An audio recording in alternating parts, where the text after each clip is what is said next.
Okay, hello everyone. Welcome to this podcast episode. I'm welcoming somebody very interesting and important to us today. Her name is Stacya Giverts, and she works at Warm Space, who we've been working with a little bit recently. And I'm really looking forward to today because we're going to go in a bit of a deep dive into things that are quite important to me in terms of values.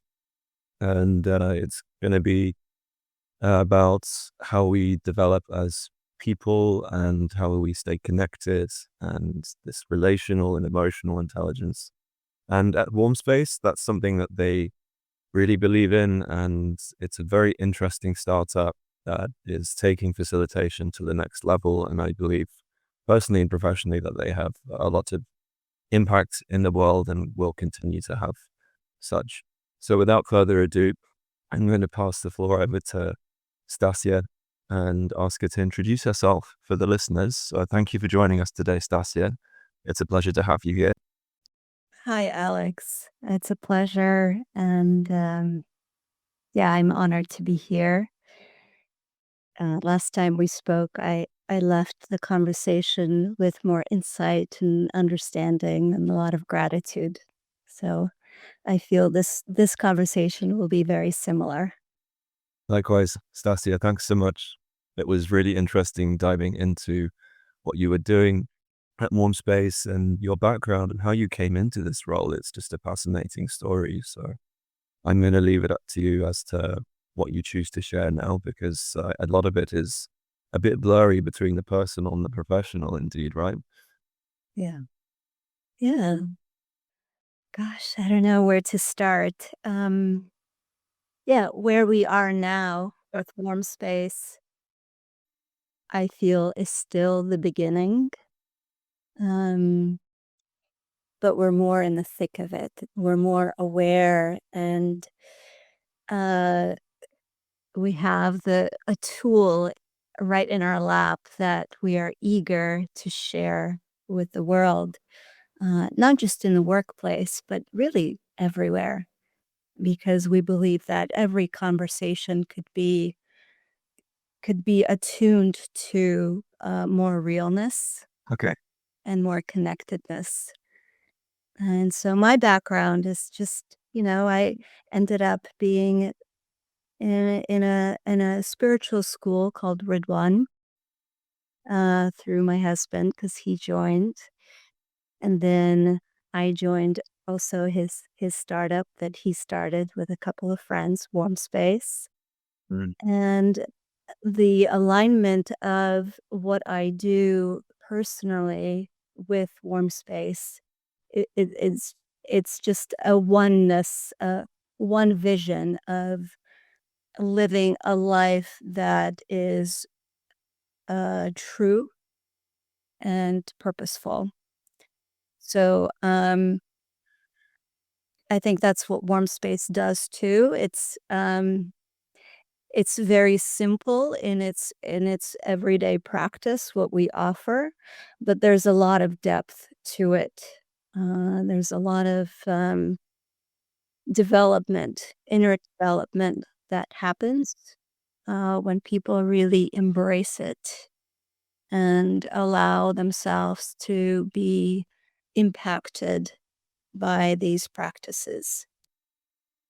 Yeah, I've really witnessed that myself, having gone through 3 sessions now, 3 or 4 with you guys, and with these, you have these flows, and there are like different flavors and different lengths of flows, and you get prompts, which I find so interesting into how are you really in your encouraged to answer honestly, and then you're broken up into more intimate pairs, and I find that such a nice, as a facilitator myself, such a nice way to encapsulate a safer space. And we discussed the role of psychological safety, and thank you so much also for summarizing what Warm Space does, because that was going to be one of my questions for the listeners who might not be super aware about what you do, but perhaps to go a little bit more into that direction, to make it a bit more tangible for them. So what kinds of organizations do you work with, and how do you help them exactly? And what do they walk away with in terms of like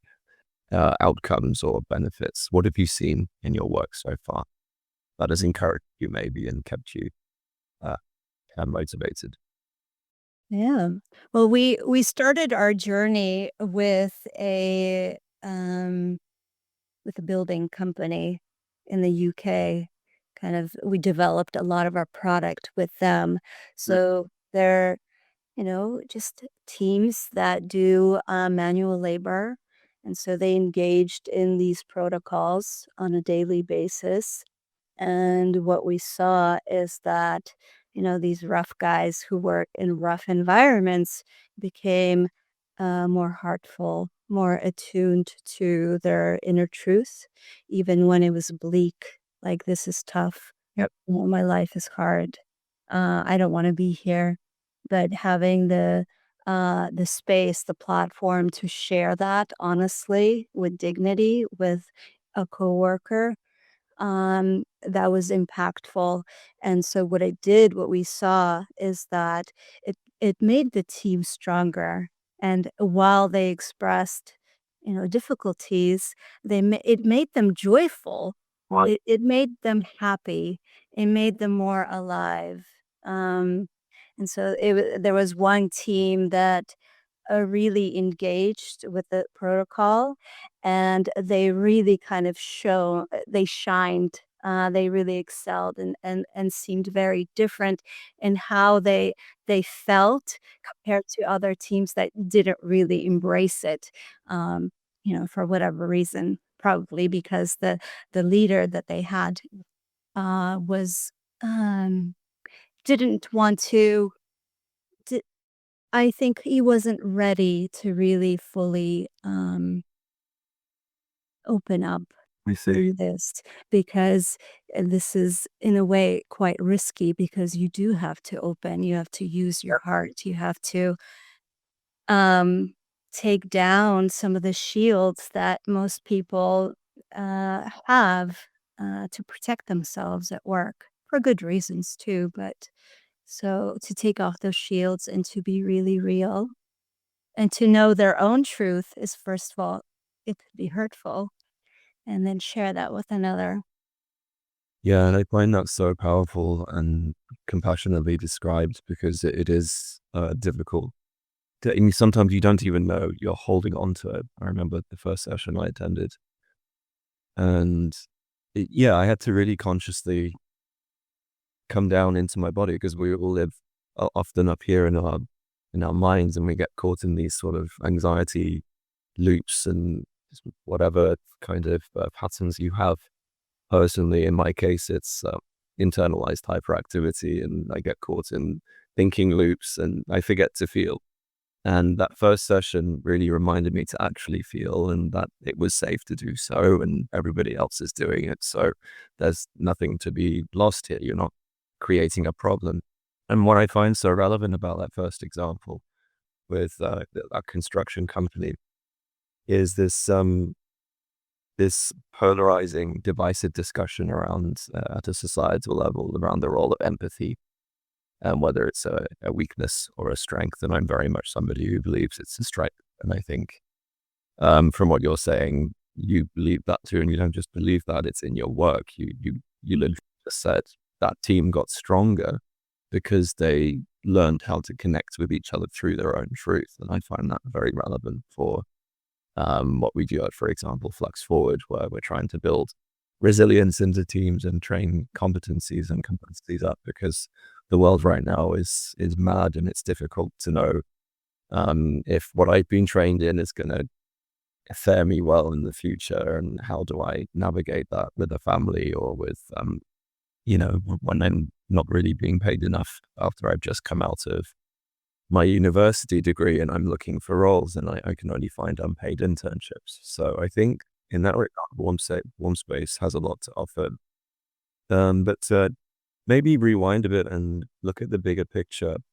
So the how would you describe the problem that you're trying to solve at Warm Space? Is it more at the societal level, or like indeed you're looking more at the people and organizations generally? what's the deeper problem you're trying to solve here? Yeah, that's a really big question. It's definitely societal, of course, but when you kind of, dig deeper and look deeper, it really comes down to our own, individual disconnect. So why can't we really be connected at work? And that's what a warm space kind of tries to, not solve, but just, there's a better word for it that I will think of and say later, but, um, people we have a vision for people to be their best selves at work. And, why is that not happening? You mentioned that people, tend to be in their heads. They have some stories that they tell about themselves or the other person, and it takes so much effort to, keep that story intact, but it's empty. So it doesn't really there's no solidity in it. So we keep, working towards that and not towards the real truth and impact that we're trying to make at work.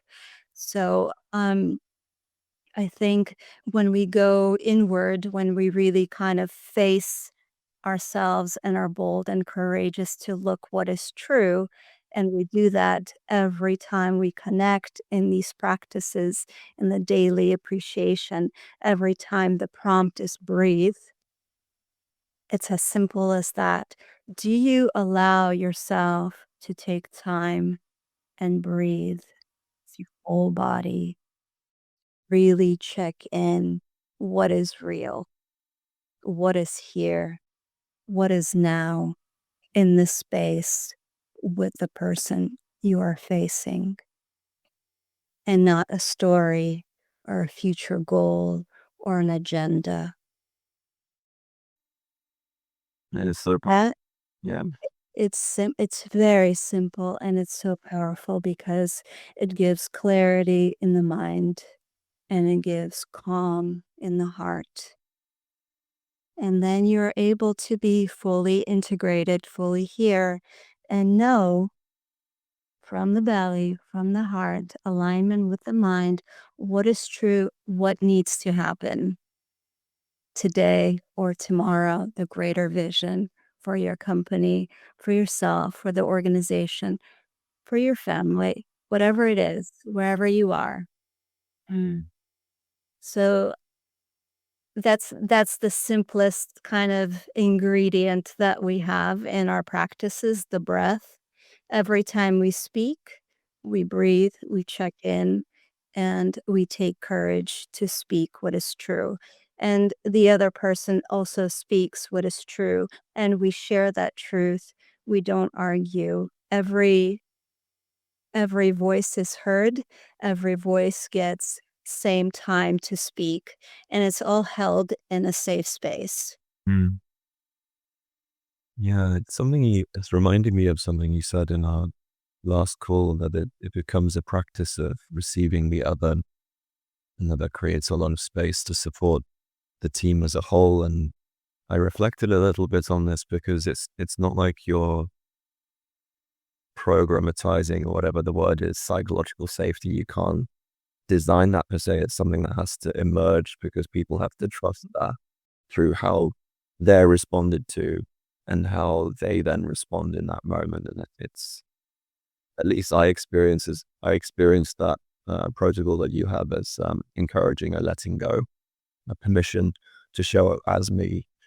And that's, I didn't have to fight to have myself heard or find smart ways of getting the words out in between other sentences, when we often were so enthusiastic to have what we've prepared in our minds heard, that we sometimes also cut other people off, and other people then don't have the space. And I just didn't see that at all in your warm space. And I think it attests to this need to really, like you said, make space for the people you're working with, because then whatever the shared goals are, there will be more space for emergence and new ideas that come together through, perhaps you're not disagreeing in the end, you have different views, and through having that space, you then see where the overlap would be. So for me, that contributes to innovation, to Yeah. impacting on societal challenges when we're not constantly in some form of conflict and fighting time and space. Then that's the organizational outcome in management speak. They can see coming out.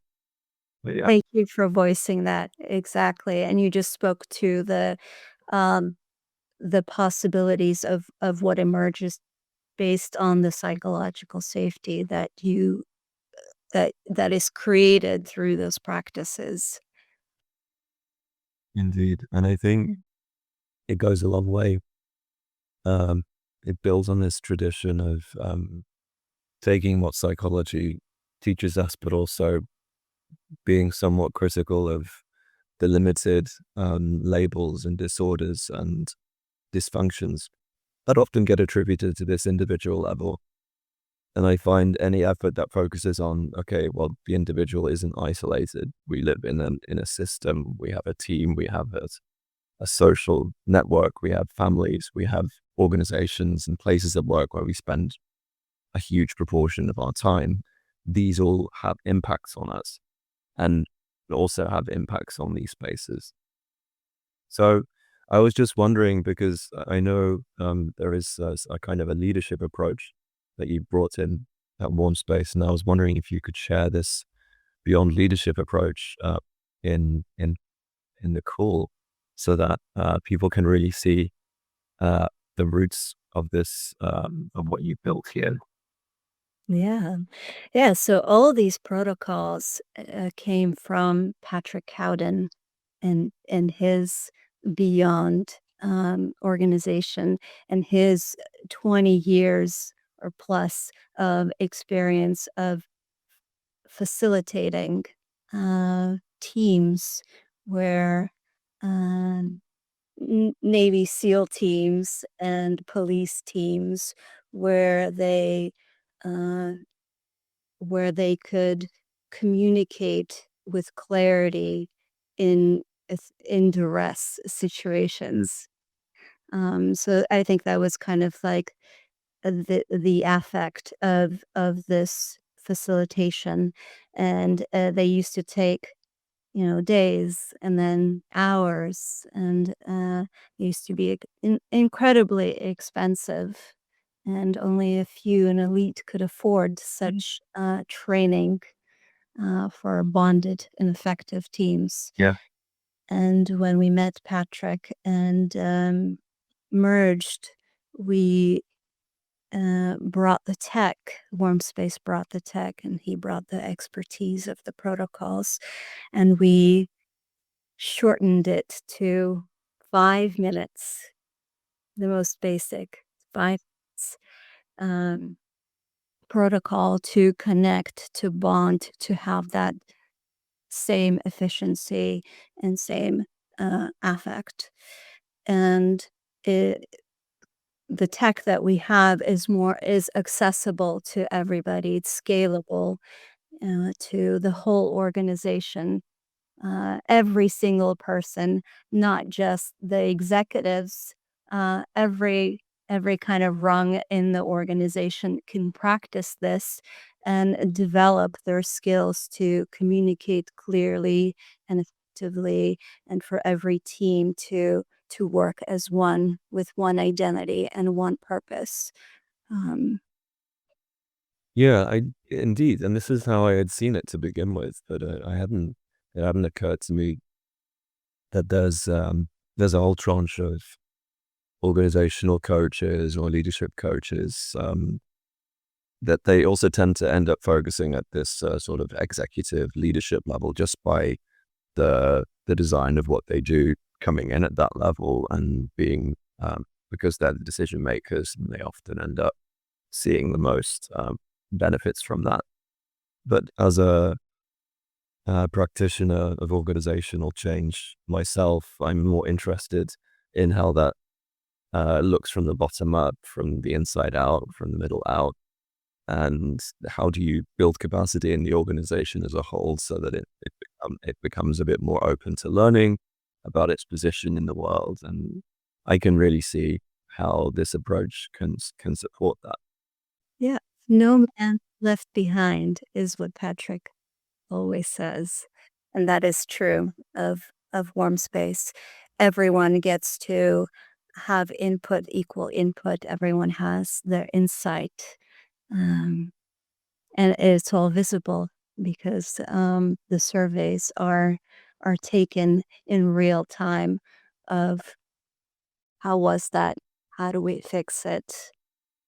You know, why are we here? It gets recorded and it's visible for the CEO and every person in the company to see how are we doing as a team, as a department, as an organization directly to these questions. Yeah. Whether they did an innovate team building flow or they did a resolve or they did a mobilize or just like a connects at the beginning of the week, they get to see the status of the company based on the words, the phrases, and the before and after scores. So I'm just kind of like, yeah, bringing into the light kind of the capabilities and the not just the real time in-person flow, but the insight that is available and how it shapes the company. I think Okay. has Yeah, the potential to shape the company. that was going to be my next question. Indeed, it was. I was going to ask you to provide a bit of a snapshot of these flows that you have and what situations they're tailored for. And you already named a couple of very interesting ones, but perhaps a bit of context. 'Cause I'm not sure the listeners um, can quite picture how it looks. So the platform is very elegant and warm indeed, by in terms of the name that you chose to intentionally use. But you also get out after these flows and after being prompted um, to describe how you really feel and who are we today and where are we going. I'm not sure if I'm describing it the right way, but there's always like a Great. back part at the end of the flow, right? There's a word cloud where you get to see all of the ways people have described how they're doing put together. And there's also a little metric uh, with like how much you've contributed. And I'm sure that's not completely quantitative. It's not like we're measuring our emotional valence here, but I think it has, as far as I understand it, Stasia, correct me if I'm wrong, it helps as an incentive mechanism um, to help people understand where it's all going and how they felt at the beginning and how they feel at the end, and to have them be a bit honest with themselves, right? Yeah. Yeah, so the before and after score, so we check in like 0 to 10, how are you before the connection, the interaction you have with others, and then after, so it's a pulse check. It might have been 6.7 before, and now it's 9, and it's in real time, so it's more honest and real, not just like a survey that you take, a week after something happened. So it's a pulse check to see for yourself, yeah, this interaction, it uplifted me, it energized me. And you see that over and over. These kinds of interactions are good for us. Make us stronger. They make us feel whole and motivated and inspired. So yeah, a pulse check. And I was really intrigued as a action researcher who tries to solve problems in organizations that are trying to make the world better in various ways and bringing in the members as co-researchers in that process. I was really intrigued into how this could potentially be used as a tool for that, because imagine you're going through some kind of transformative process. You've got to, I don't know, change your service or your product or your strategy, or you're a university and you've had your funding cut and AI's come into the picture. We have to go through some kind of organizational change here. And the way I see warm space as a potential guidance tool or I don't know how you would call it. It creates structure and it gives you snapshots, and you can reflect back on, okay, how did the team feel in this moment, and what was coming up in that session, and what words were they using, and it's like a qualitative research tool in that regard. And I'm wondering if you've ever considered working with researchers in that regard. Hmm. Yeah. So there is an AI company that does these kinds of measurements of I didn't speak to them directly. I just know that we had a conversation with them, but they take measurements of psychological safety before and kind of after. So we are interested in working with them because I think it would be just an extra data point for the leadership to see that yes, this is effective, even though people who are engaged in the product know it and feel it. Mhm. And over time, if your organization is focused on producing numbers, it you will see that. It's nice to kind of see as it happens also that things are progressing. Yeah, and I don't want to take away from that realness, because I think that that's so, from my perspective, that's often what goes wrong in business and in science and often in society is we have this real experience as a social group or a team, and we feel connected in these moments where, for example, we go on a retreat and we have a big brainstorm and we come up with a new vision, mission, and for that day we'll feel really great and connected. But then we go back to reality in inverted commas, and it's kind of an abstraction into metrics and numbers and performance rubrics and everything else. So I feel, I mean, this is also a personal belief as well as something that emerged in my own work, that you have to bring these two worlds together and you have to root this sort of executive management speak in the reality, the lived experience. Yeah, and it's not 2 worlds, it's 1 world, right? It's the world of people. We make things happen. People make things happen, and so we focus on people, on people's happiness, engagement, their inner development so they could really thrive, and and the numbers that they just get produced naturally because we are more in touch with our innate skills and capacities and our innate creativity. And especially if there's um, a relational intelligence where we could relate clearly with each other, then we amplify each other's skills. We we work together to amplify that to create even better results.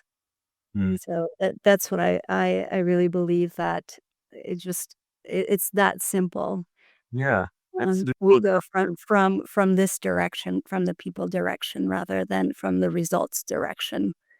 Yeah, and I think that needs to be prioritized more. Like, this is the core of where we come from, but I feel like often there's this abstraction, and people tend to view organizations and society from this sort of helicopter view, and you sort of end up losing your balance or your roots, and that's often how I have felt in larger organizations in my work experience, where the leadership or management culture hasn't been so attuned, let's put it like that. Yeah. Um, and I wasn't the only one, and this is something I really I can see all around me. And I'm wondering, because we have a lot of problems in the world at the moment, and I feel like a lot of these problems are often rooted in um, leaders who have problems being true to themselves, and it's ego, it's trauma, it's disorder that, or personality disorder this. And how do we how do we navigate that? How do we ensure we're creating more of these spaces where people can combat these toxic cultures that are causing and making things worse currently. What's your perspective on that as a professional and as like from your warm space? Oh my gosh. Again, you throw at me this huge, huge we resolve that. Oh, then we resolve Judy's ego that gets in the way, that is attuned to something that's not good and beneficial for everyone.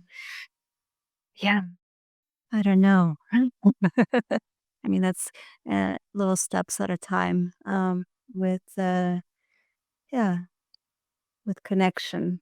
So if I see that if every organization had warm space and every week they started with every employer connecting um, through our smart matching system, everyone gets matched with someone completely different every time because there are no weak links at warm space, and they connected on a heart-to-heart human level, and they felt, uh, connected to themselves and also to the organization, to the purpose, to the goodness.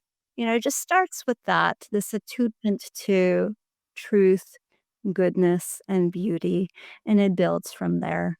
It just flourishes. Um, and then you end your week with a reflect flow. How was it? What did we learn? Hmm. Um, Again, it's very simple. It's there not for the benefit of producing something, but really learning for yourself, um, and stepping from this week to another with substance, with something real.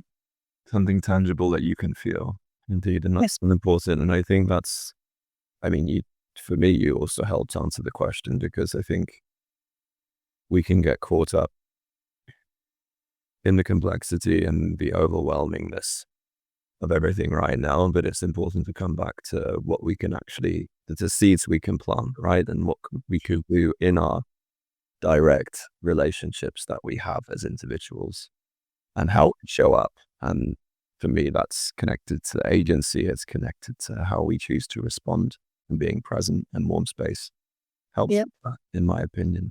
But yeah, sorry for the big question. I was No, it's reflecting on something the beginning where you said some leaders aren't really ready to open up, and it made me think about what I've witnessed and what I've heard from colleagues and clients and students and all sorts of people coming from these really difficult working environments, and that there are lasting impacts, and you have to help them to open up. And I think warm space does that. It provides a space for people to open up.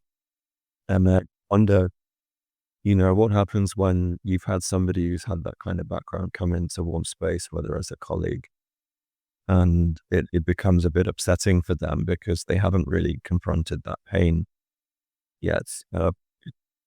What's the best way with that? Is it because it's a safe space and people are listening to that person and they're allowed to express that pain that they then kind of heal and recover? And have you ever had that, or is that something that you've not, in some cases, maybe luckily or unluckily, had to witness?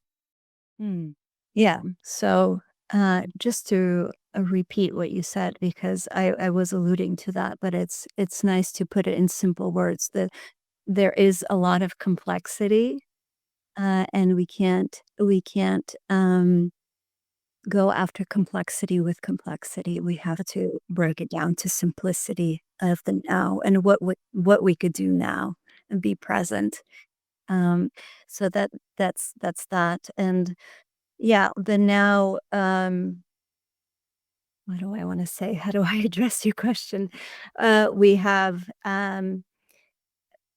yeah, people are all different, and their readiness to face, to be, to connect with themselves and another, it's all different. So we have seen in an organization that we have worked with, people having a great experience because, it was mandated. They had a really great, impactful team building event one of the bigger flows that we have. And then they forget. Somehow they forget what it was to really connect, how real it was, how easy it was, and then go back to their daily kind of disconnect and confusion and ego and stuff like that. So, um, it's about the practice, and we meet people where they are. I see. So, yeah, it could be as simple as it's hard to make eye contact. So they don't. So they close their eyes, or they can't speak to, who are we? Who are we as a team? They can't speak to that. They don't know because it hasn't been asked before. That's a difficult question to kind of address. Who are we as a team? Who are we as an organization? So they take that time to just be silent and reflect on it. So nothing is mandatory, but it gives us an offering to be and to think a little bit differently. And it builds every time we practice. We just have to kind of continue to do it and to face it, and step by step, things kind of emerge and flourish for people. And it all takes different the timing is mysterious. So some people open up very quickly, and others don't. But it still is impactful. It might just look a little bit more quiet. It might not be visible, but it's always impactful. Yeah, and thank you for being so thoughtful. Um, it's just because I've had personal experience with difficult work environments, and I've met a number of people who've had traumatic experiences, and it's so hard for these people to show up um, and feel safe and to feel connected. And I can really see from how you answered this question and previous questions about the process. It's gradual, it's step by step, and it's they're learning to trust that space where they begin to open up. But it's not forceful. It's not like, oh, do it all at once. And if you feel uncomfortable, that's okay. We'll sit with that. Uh, and I find that very natural, organic, and indeed a simple way, because um, there's trauma informed discourse, which is it's quite in this space, and you get caught up in all of the labels often, and I think it's really important, because you've reminded me in this podcast to just keep coming back to, yeah, we're people, we connect with each other, uh, we can help each other in community to, whether it's healing or recovery or whatever that right word is, it doesn't really matter. It's just coming back to that space and being present with each other. So yeah, thank remind. You Thank you. And I just want to mention, we didn't mention this, but it's regulation. We're regulating our nervous system Have with a breath work by ourselves, but also we help each other to regulate when we're eating. right. Yeah. Okay.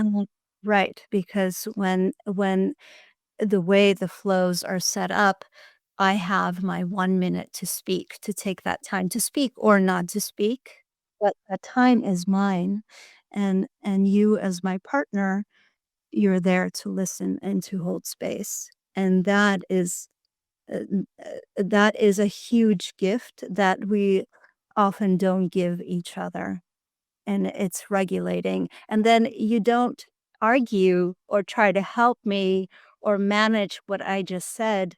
No, you share. Also, you take your time to share whatever is true for you. And then we go and we do a round of appreciation. So, this kind of positive circling of listening to each other, hearing ourselves speak, and see that it lands in a safe space Mm. without rebuttal, that regulates us, that it gives us courage to then further speak our truth more and more. That's the word, indeed. Yeah, and I think having witnessed this again, I can really back that up. And it really is a choice you can, when you don't feel like talking anymore, you don't have to talk. You don't have to feel that. No. What I find so interesting is that you don't tell people to do that. There's not an instruction per se to do that or not. It's just, it's understood implicitly in that space that, okay, I'm allowed to just not say anything now, and that's fine. And also that I'm responsible to listen to how this other person is sharing, because they're opening up, and you can really feel the difference in this space. You can feel the difference between that kind of conversation and a conversation that might take place in a more like regular work setting under duress. Mhm. Um, Yeah.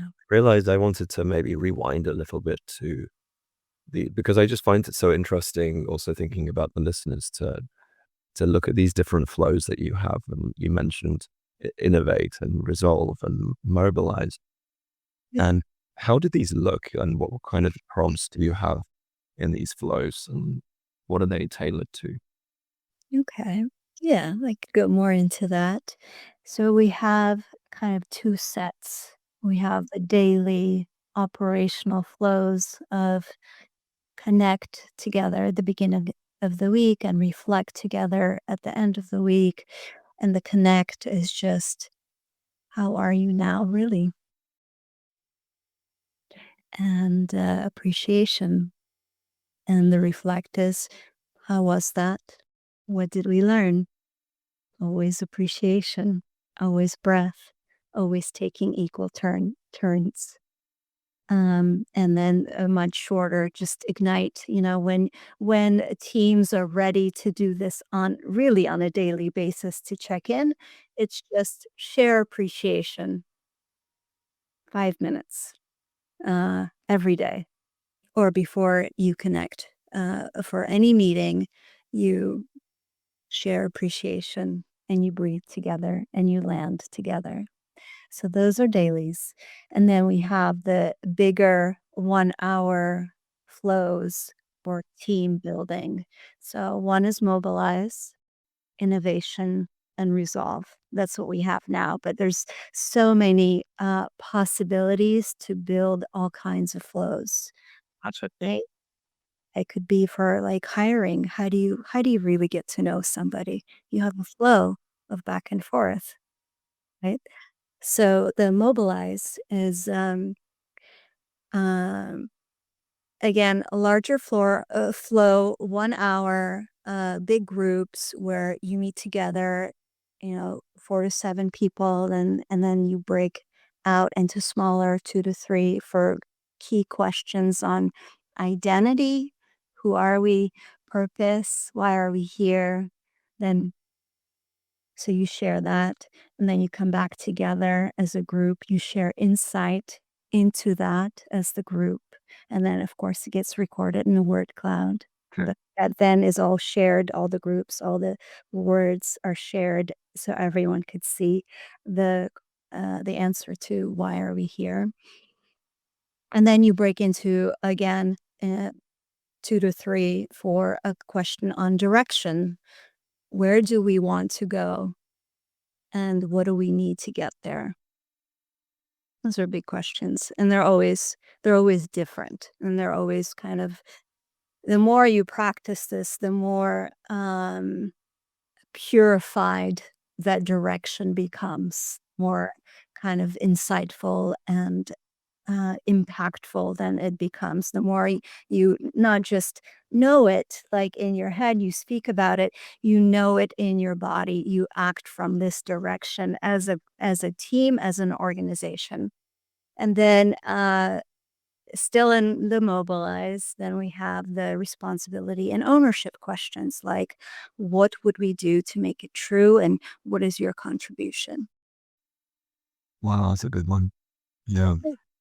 How do we bring this into being? This clarity of direction that we've just not developed, but sensed into because it was already there. We're just weaving it together from our teamness. Yeah. It reminds me a little bit Sorry, I talked over you there. Would you like to continue? No, please. I am curious to hear your feedback or The robustness that comes from that word that came up from one of our previous talks, because you always just keep coming back to the body, into this developing a commitment, in your words, to and from the heart, a love and drive from the heart for the work.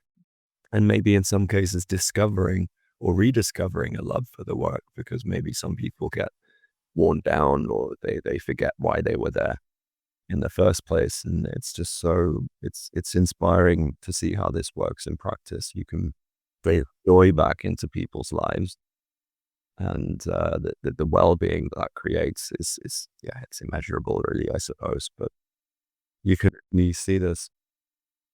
And I just wonder, because we're coming to the end of the recording now. Oh, ready. We could go on and on, can't we? I could keep asking difficult questions, or I could just leave it open for you to reflect on anything that you want. Or maybe you even have questions. I don't know. So perhaps that's how we can spend the next 5 minutes before we round up this lovely conversation. Yeah, sounds good. I like open reflections that keep giving and giving. Is there anything that you would like to share right now that comes up? Yeah, I guess my question is, for everyone and especially leaders of organization, like what because this is challenging. It's been challenging for us to really bring it and integrate this into big organizations. So the question that I'm always left with is why not? Why don't we do this? Why doesn't every leader want to prioritize their people and allow them to go through this process to find the purpose, to find their identity, to feel connected, to feel engaged, to feel embodied at work in their full capacity and thrive. There's so much research, there's so much science that shows this is what is needed for organizations to thrive. Um, why not? Why not? I give it to you. I'm curious about your reflection. Well, I have a lot to say on what you just said, because I think that's how I come at it, because I'm somebody who, I suppose I'm a bit of a fighter in that respect. I've had to fight quite a lot in my life, and I've had to learn to let go of that. But in some cases, I've had to confront people like this who insist on control and seizure and don't seem to want what is best for their people or their organizations or for the planet generally. And it's made me very angry in the past. And I used to use that to drive me without really thinking about it. And I've gone through a whole process there. But then I realized that maybe a lot of these leaders who we ask this question to, who maybe that they're caught up in their own, just the stories that they're telling themselves, like you said earlier. And it's just a loop they're caught in, and they just can't see the wood for the trees anymore. And my reflection is, how do we intervene passionately? Yeah. Because I don't think adding fuel to the fire in many cases helps. In some cases where it's very extreme, we need to stop. Hard done. That's my opinion. But in most cases, I believe that we can, with this emotional, relational approach, we can stop these people somehow. And I really hope that we're able to do this more and more with the kinds of approaches that you've pioneered at More Space, because there are so many cases of leaders who that's happened to, where they've had an epiphany and they've done something incredible. Mhm. I'm thinking of people like Ray Anderson, for example, at Interface, who they were running a carpet company. It was very polluting, and they went to a lake in the mid-90s, and he saw how polluted it was, and he was, this isn't okay. And he changed the whole company more or less overnight. And he said, right now we're going to focus entirely on reducing negative impact, not just that, but increasing positive impact. And Right. he's passed away now, but he inspired a whole new culture through that epiphany. And that's what I guess fascinates me when we talk about these questions that you voiced. Why not? Why don't we do this? Why doesn't every leader want to prioritize their people? What happens at those turning points where they actually realize for themselves that what they were doing wasn't good for them and it wasn't good for people around them either? Yeah. Yeah, I love what you just said, how this attunement to our own inner truth really then becomes an attunement to the truth for the whole, goodness for the whole. S We change direction for the benefit of our environment and people, and not something else that really just doesn't work long term. I think that's a wonderful quote to end on, um, seeing as it's exactly 11 o'clock now. Um, and something for our listeners to take away that's very tangible. And in case you've got bosses or leaders who are maybe a bit lost, maybe there's a way of reminding them in this regard. Who knows? And thank you so much, Stasia, for joining us today. I really enjoyed our conversation, and I can also feel it in my body. So it really works. And I'm really excited to see what you're able to do with Warm Space in the future and your current interactions. So thank you. Thank you, Alex. This is so beautiful. I feel really touched and impacted in my heart and my whole body, and I sense a hopefulness for the future. And I really do believe and see that it's going towards goodness as a whole. Our collective goodness is flourishing. Thank you.